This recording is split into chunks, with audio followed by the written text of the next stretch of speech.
Hello everyone and welcome back. In today's video, I'm going to show you how to enable spell check in WhatsApp Desktop step by step.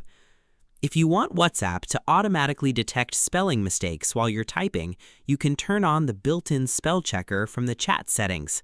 So let's get started. First, open WhatsApp Desktop on your PC and make sure you're logged into your account.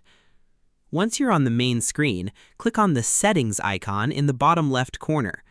In the Settings menu, click on Chat Settings.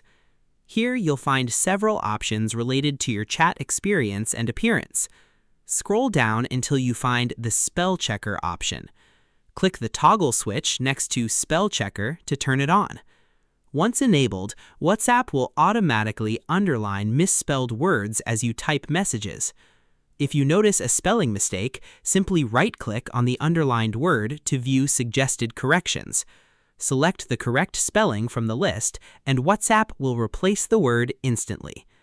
You can now continue typing with spell checking enabled in all your chats. And that's it! You've successfully enabled spell check in WhatsApp Desktop.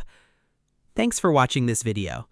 If you found this tutorial helpful, don't forget to like, subscribe, and turn on notifications for more WhatsApp tutorials and tips. See you in the next video.